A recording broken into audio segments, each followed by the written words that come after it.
Hi students, today in this video we are going to discuss lesson 9th of 12th standard. The name of chapter is A Walk Through the Fire. This is a real account mentioned by A.D. Smith, who was a British soldier in India. One day he was returning to his camp. He saw a wounded person and he wanted to know about him.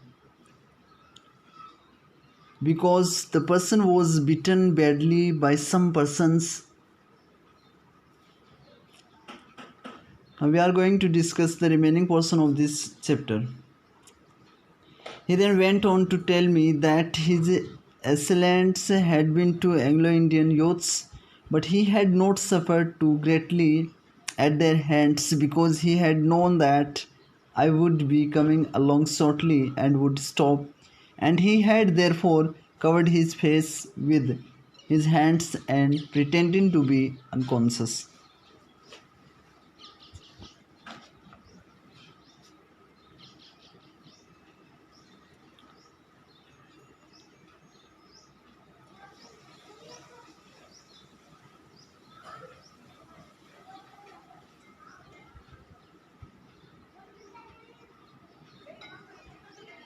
असैलेंट्स means होता है आक्रमण करने वाले, attackers.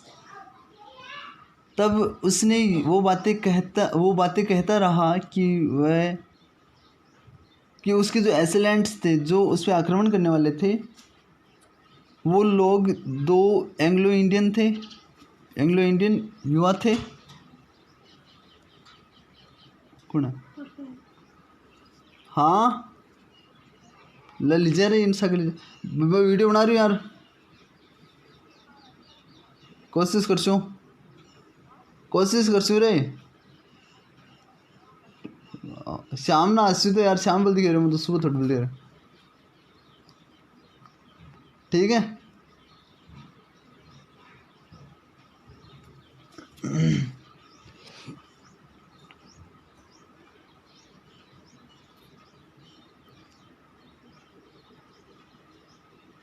तो वो बताता रहा कि जो आक्रमण करने वाले थे वो दो एंग्लो इंडियन युवा थे, परंतु वह बहुत अधिक पीड़ित नहीं हुआ था। सफर मीन्स होता है पीड़ित होना।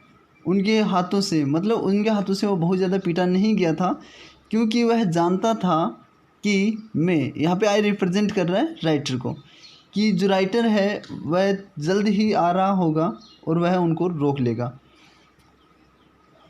और इसलिए उसने अपने फेस को अपने हाथों से कवर कर लिया था और बेहोश होने का उसने बहाना किया था। तो इस पूरी लाइन को समझने की कोशिश करें।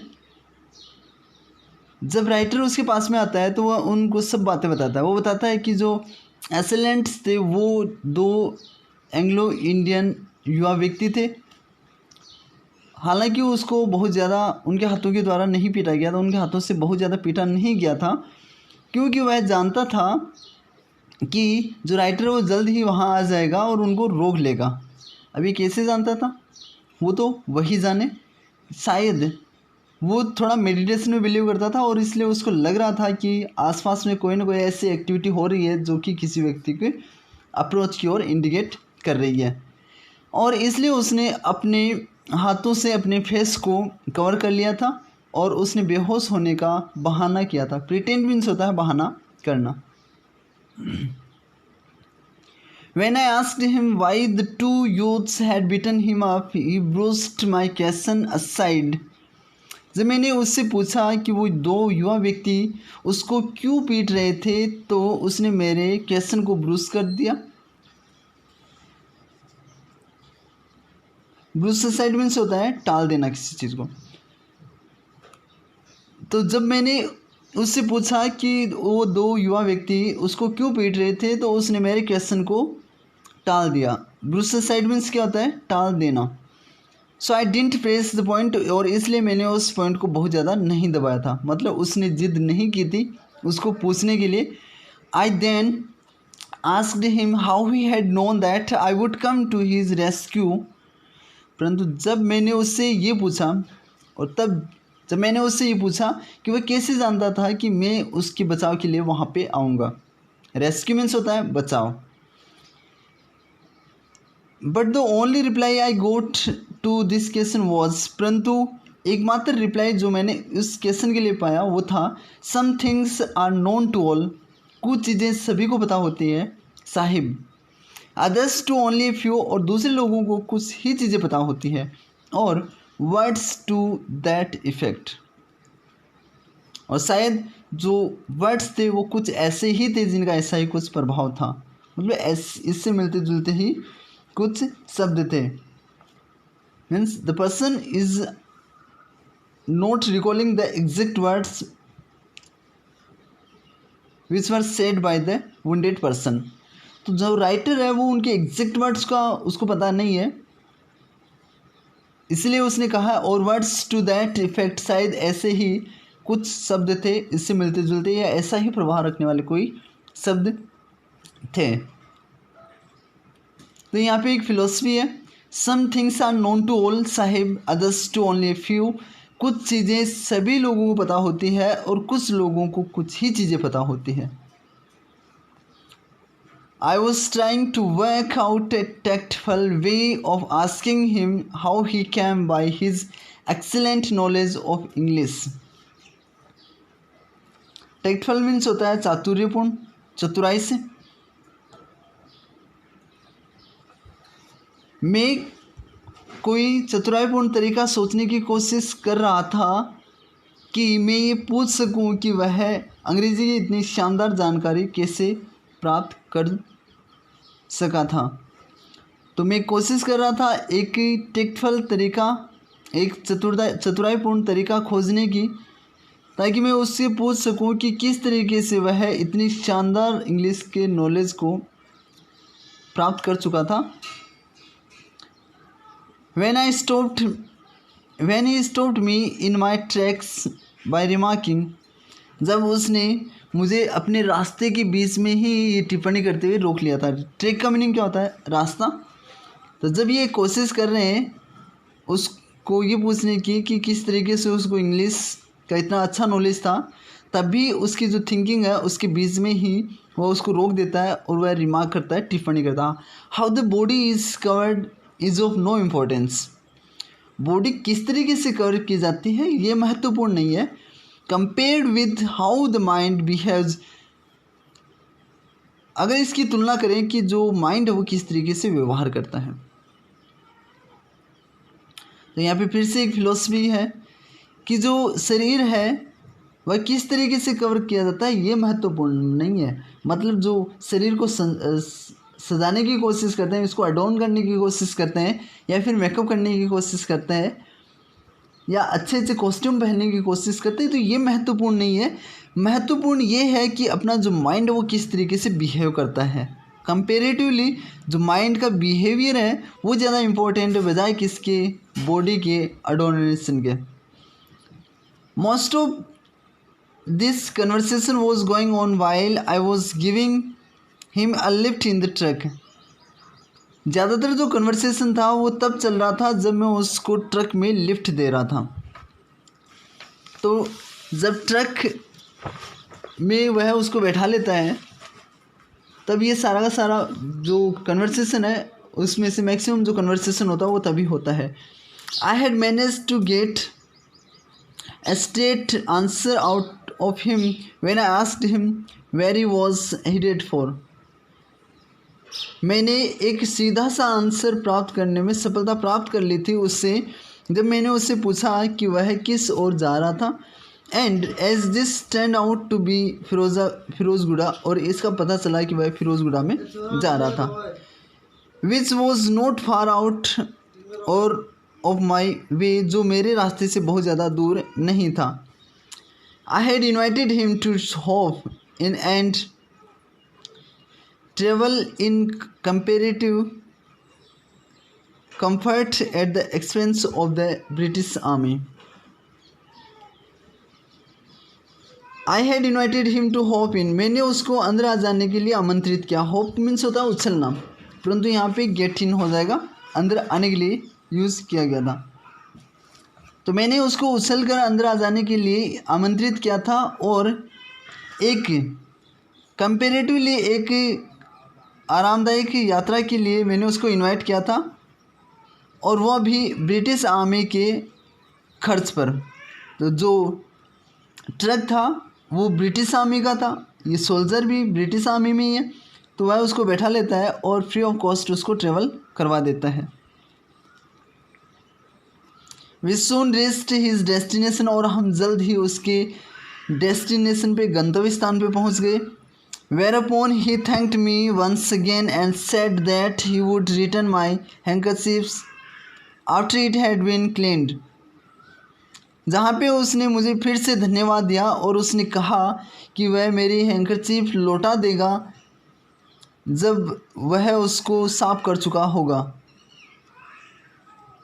नेक्स्ट टाइम वी मेट, जब हम अगली बार मिलेंगे तब वह उसकी जो हैंकरचीफ है उसको लौटा देगा, ये उससे एक तरीके से प्रॉमिस करता है। I was about to ask him how he propose to arrange our next meeting, मैं उसको पूछने ही वाला था।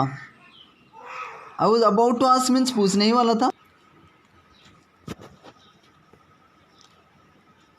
About to do something it means to begin something, or something is going to start very shortly. In that condition we use about to form, कोई काम होने ही वाला है तब हम ये फॉर्म यूज़ करते हैं। Next time we met, I was about to ask him how he proposed to arrange our next meeting when he didn't even know who I was or which part of the huge separate camp I was in. But before I could begin, he had faded into the night. मैं उससे ये पूछने ही वाला था कि वह किस तरीके से हमारी जो नेक्स्ट मीटिंग है उसको अरेंज करने की कोशिश करेगा, जब वह यही नहीं जानता था कि मैं कौन था और मैं उस सेपर कैंप के किस हिस्से में रह रहा था। परंतु इससे पहले कि मैं शुरू करता वह अंधेरे में गायब हो चुका था। फेड मीन्स होता है गायब हो जाना, टू डिसअपियर।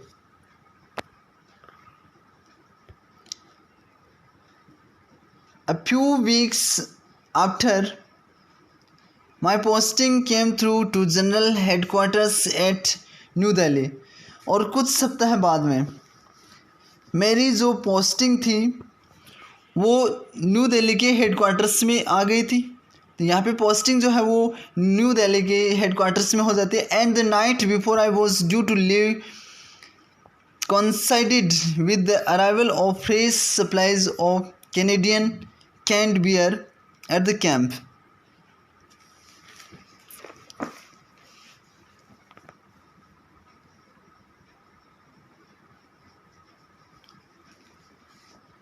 और तो कुछ सप्ताह के बाद में मेरी जो नियुक्ति थी वो नई दिल्ली के प्रमुख मुख्यालय में हो गई, और जिस दिन मुझे रवाना होना था उसकी पहली रात को कनाडा की डिब्बाबंद बियर की ताज़ी खेप कैंप पर पहुंचने का कोइंसिडेंस हुआ, संयोग हुआ।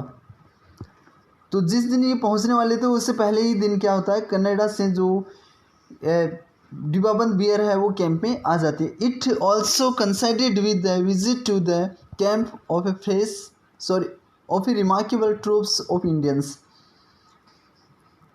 और ऐसा संयोग भी हुआ कि भारतीय कलाकारों की एक महत्वपूर्ण मंडली भी आ गई थी। तो यहाँ पे एक विजिट होती है किनकी, एक एक्स्ट्रा ऑर्डिनरी इंडियन ट्रूप्स की। रिमार्केबल मीन्स होता है असाधारण।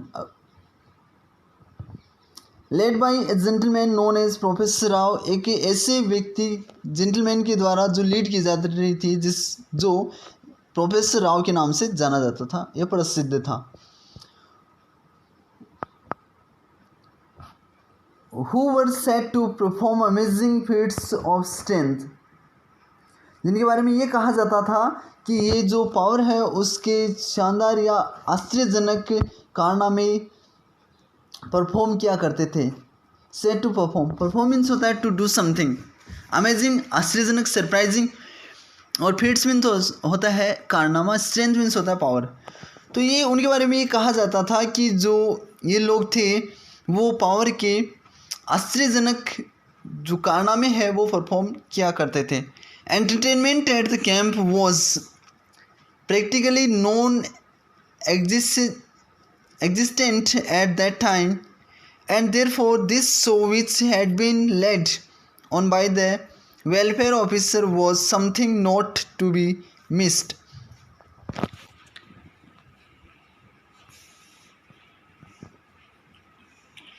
इस कैंप पर प्रैक्टिकल रूप से जो मनोरंजन था उस समय बिल्कुल नहीं होता था, और इसलिए जो कल्याण अधिकारी थे मीन्स वेलफेयर जो ऑफिसर थे उनके द्वारा आयोजित इस प्रदर्शन को छोड़ना मुश्किल था। So after having celebrated well but not all that wisely, we went along to watch it. इसलिए इसको अच्छी तरीके से सेलिब्रेट करने के बाद में, हालांकि अच्छी तरीके से नहीं या बुद्धिमत्ता तरीके से नहीं, हम इसको देखने के लिए साथ में चले गए। इन एक्चुअल फैक्ट, वास्तविक अर्थ में, we went along with the intention of taking the mickey, but after while like everyone else there we stayed to wonder.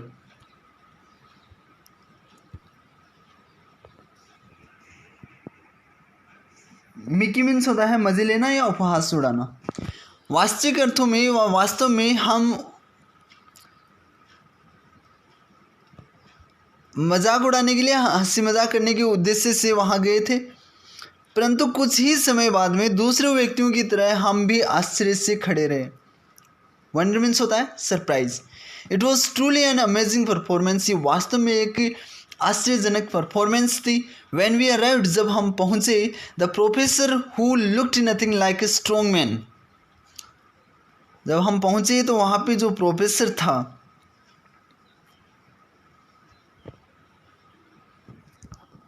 जो कोई बलवान व्यक्ति नहीं दिखाई देता था, looked nothing like a strong means यहाँ पे इसका मीनिंग हो जाएगा वो एक स्ट्रॉन्ग मैन की तरह दिखाई नहीं दे रहा था। Had just called for 12 volunteers from the audience, तो उसने ऑडियंस से 12 वॉलंटियर्स को बुलाया।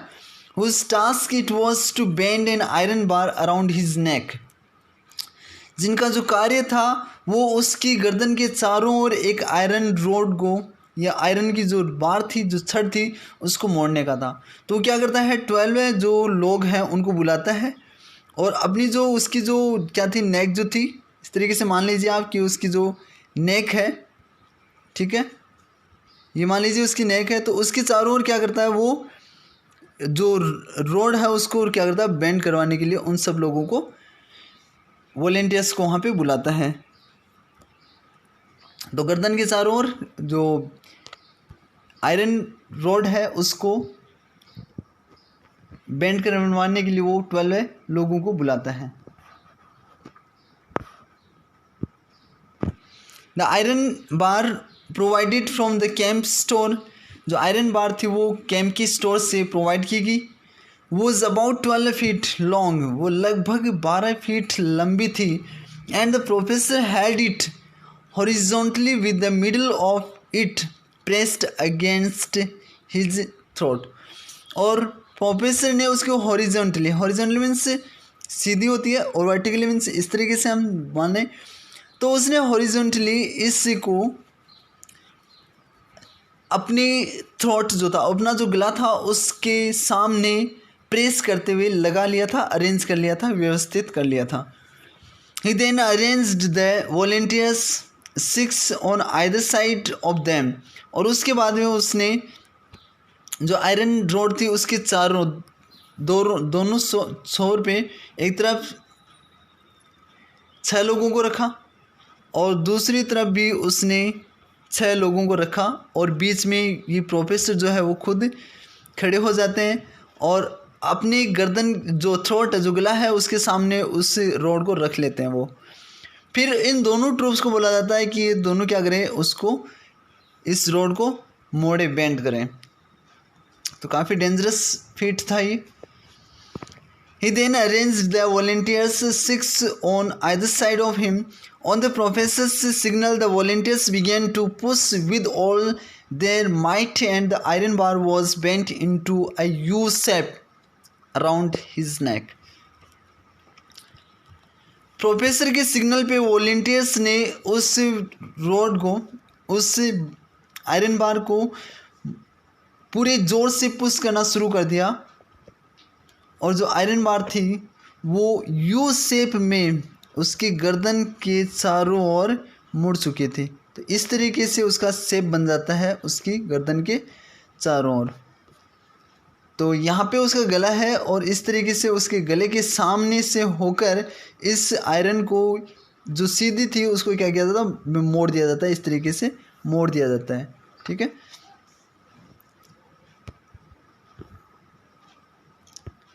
Other feats followed, but the professor's closing act was unforgettable. दूसरे feats जो थे, जो कारनामे थे, वो भी उसके बाद भी हुए, परंतु जो प्रोफेसर का जो अंतिम एक्ट था वह अविस्मरणीय था, उसको न भुलाया जाने वाला वो एक्ट कह सकते हैं हम। क्लोजिंग मीन्स होता है last, and before he performed it, और इससे पहले कि वह इसको परफॉर्म करते, the welfare officer announced that on his insistence the professor had signed a document to the effect that if anything happened to him, the British Army could in no way be held responsible.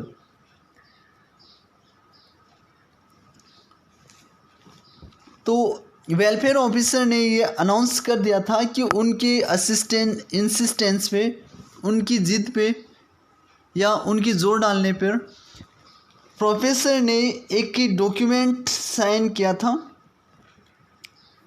इस उद्देश्य से कि अगर कुछ भी होता है उसको, तो उसके लिए ब्रिटिश आर्मी किसी भी तरीके से रिस्पॉन्सिबल नहीं होगी।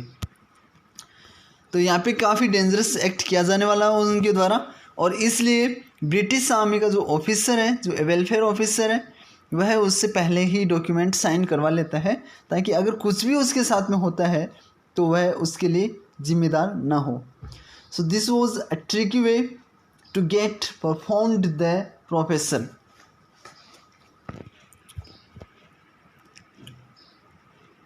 It was only on these terms that the professor was allowed to perform his closing act.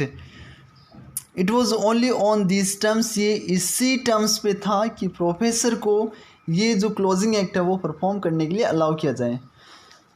So he had this document, and on this document he had to sign that he would be responsible for all his act, and if anything happens to him, the British Army would not be responsible for that.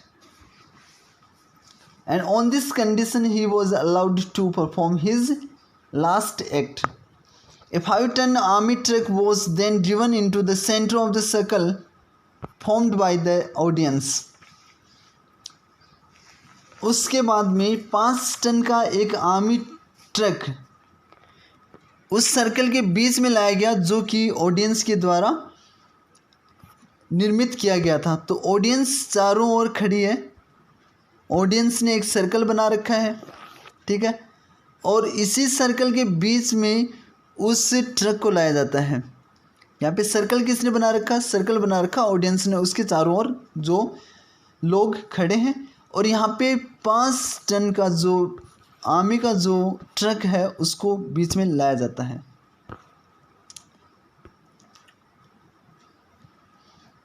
Which was the only stage the professor used, और यही एकमात्र वो stage हुआ करता था जिसको professor use किया करता था।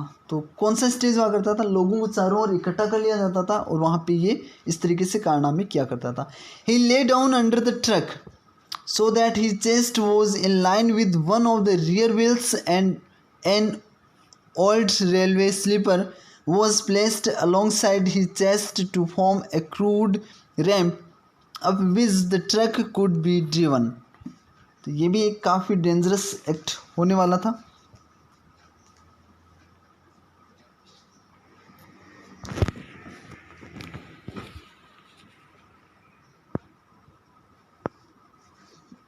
यह उसके बाद में वह ट्रक के नीचे लेट गया ताकि उसकी जो चेस्ट है वह ट्रक के पिछले पहिए की सिध में आ जाए और एक पुराना रेलवे का जो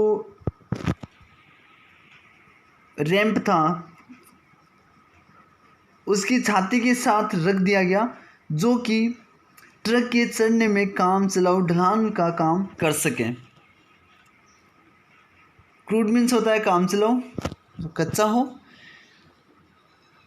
तो यहाँ पे प्रोफेसर लेट जाता है और उसी के पास में एक रेलवे का रैंप रख दिया जाता है ताकि जो ट्रक है वो आसानी से उसके ऊपर चढ़ सके। ठीक है,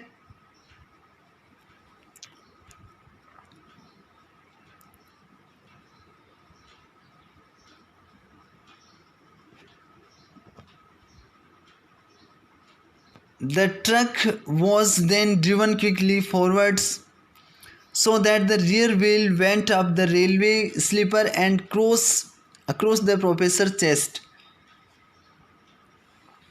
उसके बाद में तेज़ी से उस ट्रक को चलाया गया आगे की ओर ताकि जो रियर व्हील है वो रेलवे स्लीपर के साथ साथ में जो प्रोफेसर का चेस्ट है उस पर चढ़ जाए, चला जाए।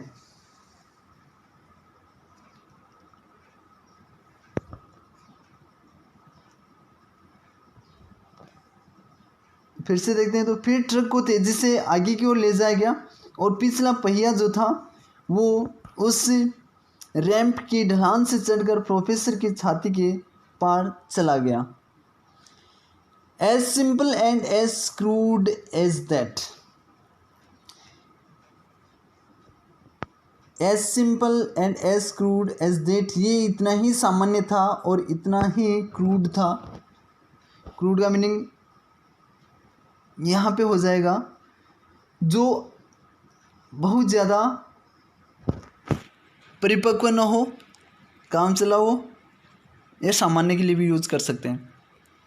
The back of the truck incidentally contained as many men as could possibly crowd into it. जो ट्रक का जो पिछला हिस्सा था इंसिडेंटली मीन्स संयोगवश, उसमें इतने सारे व्यक्ति थे जितने कि इसमें भरे जा सकते थे, संभव होता है। तो इसमें बहुत सारे जो मैन थे उनको रखा गया था उस ट्रक में पीछे की तरफ। ट्रक खुद 5 टन का था, उसके बाद में इतने सारे उसमें लोग आ जाते हैं तो बहुत ज़्यादा वज़न इसमें हो जाता है। परंतु जो प्रोफेसर है उसके चेस्ट में उस ट्रक को चढ़ा दिया जाता है और उसी प्रोफेसर के पास में एक रेलवे रैंप है ताकि वह उस पर चढ़ने के लिए उसकी हेल्प कर सके। इस तरीके से काफ़ी डेंजरस एक्ट था जो कि प्रोफेसर के द्वारा किया गया था।